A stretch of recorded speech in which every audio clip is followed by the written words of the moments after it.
Some of you might be thinking, why would I pay for a loan? Like, I'm just paying extra. There's an interest rate on it.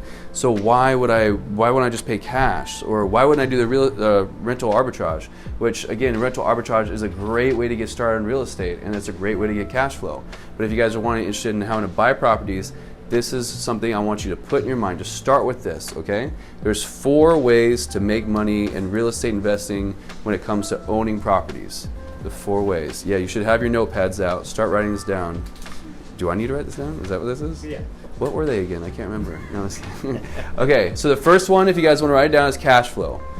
So everyone thinks about, if I bought this property for $100,000, then if I was making $1,000 on this property, then what would be my cash flow, right? So at the end of the year, say for instance, at the end of the year, you made $10,000 on this property, which is not $1,000 a month. I get it, it's 12. But say for instance, $10,000 at the end of the year, then you would say your cash flow on that was a 10% return on your cash flow.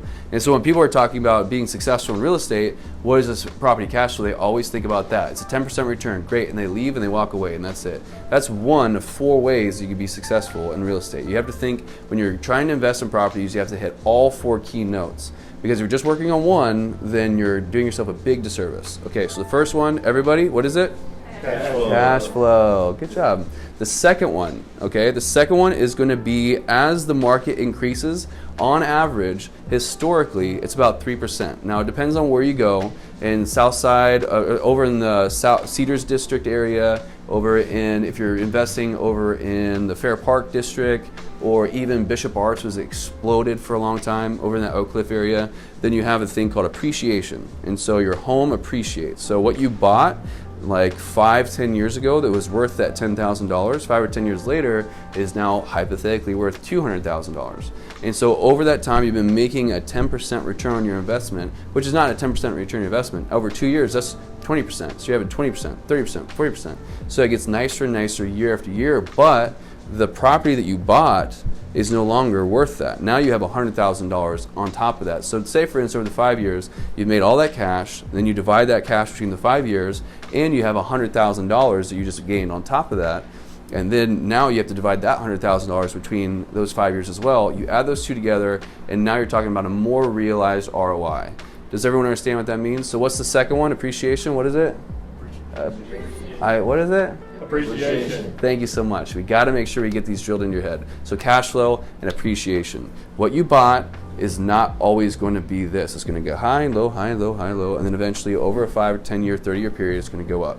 If you want to do numbers at home, it's safe to do 3%, but I know certain areas in this town are 5%, 10%, whatever, but let's just do all the numbers at 3%.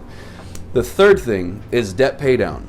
Okay, so this is something a lot of people don't truly understand the beauty of, and this is why I want to buy as many homes as I can, as low as I can. There's a thing called ROI, there's a thing called COC.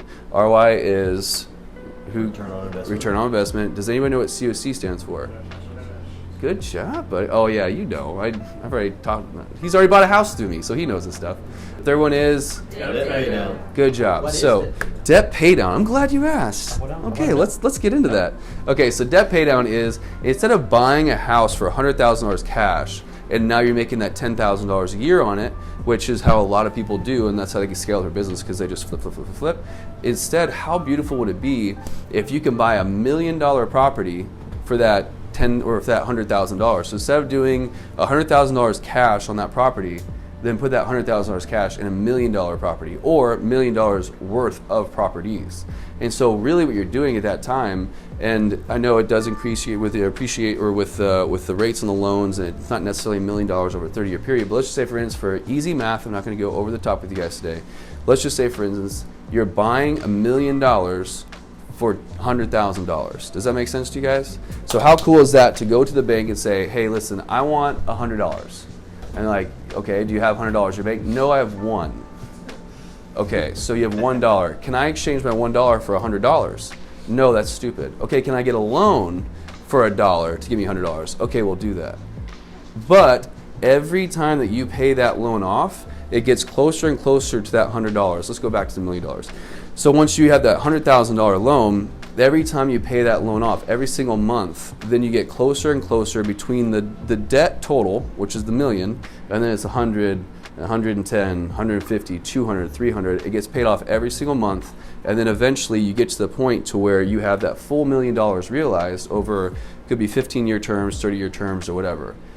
So that kind of sucks if you're paying that off, because you're paying this over 30 years. But what if someone else pays it for you? How cool is that? And so you can have all these investment properties, and your tenants or your Airbnb people are paying off your loan every single month, and all your interest and all the costs is associated with owning the house. And so you have no payments on your house because they're paying it off. You have no debt on the house because like all your bills are being paid. Everything, any kind of damage is being done through Airbnb is getting paid through Airbnb. Cleaning fees is getting paid through Airbnb. Everything. It's all done through Airbnb and all done through your tenants. So you are just left at the end of the day with someone else paying down your loan, and you're just buying yourself $1 million. Does that sound pretty cool? And if you do that over and over and over and over again, then you just have all the people in the world buying you money. They're just like paying you cash. You're making cash. Yes. The house is getting more and more expensive. Oh, this is good. Now I have equity. My net worth is going up. Yes. And I'm actually making money every single month because my people are paying down my loan. So now my loan and my spread is growing what's called equity. And so my equity is getting bigger and bigger and bigger. Now, what happens when you have a whole lot of equity? Then you can do all sorts of things with equity. Fourth and final one is just curious. Does anyone know what the fourth and final one? This is a tricky one. And I wish that we had someone else here to kind of really go through that, but there's not here. Does anybody know the fourth and final one? Something with taxes. Taxes. Good job, guys. Awesome. We're getting it. We're good. All right. So taxes is very, very important to become like your own specialized CPA. So you don't want to just trust your CPA 100%. You do also want to get to know a little bit about how the tax code works in general. So what is depreciating? Like what in your house can you depreciate? And then what is the capital gains? What's the loopholes of taxes? There's also a book out there called the loopholes of loophole strategies of tax real estate. Whatever. I just forgot off the top of my head because I'm in front of other people. Sorry, my brain doesn't work. But point is that there's a whole lot of information out there you guys can research on the loopholes of tax strategies for real estate. Now, say for instance, we're in a scenario. You are living right here.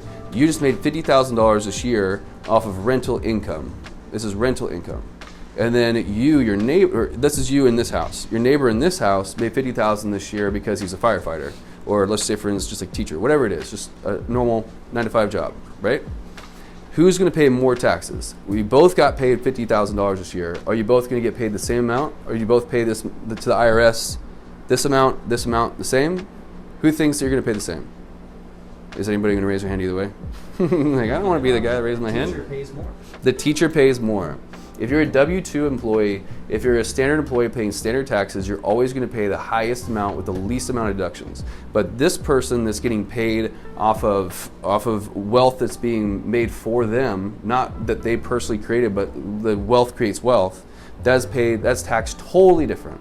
So you pay way less in taxes. That's why if you're a Donald Trump fan, if you're not, doesn't matter. The fact is he pays like next to nothing. And so that's why there's all sorts of stuff. The more you get into real estate and the higher you learn about taxes, the lower and the lower you pay in taxes. And then, yeah, that's up to you to decide if that's good for the nation or not. But the fact is that the tax code says that the more money you make in real estate, the less you really have to pay. And then you can cover your stuff in LLCs and combine it and all sorts of stuff, which I had a tax guy coming who's going to talk about this, but we didn't talk about that. So in the future, if you guys want to learn more about that, we can have another, first of all, get yourself a couple of real estate properties, and then we'll get into the intricacies of how to really take advantage of the tax code.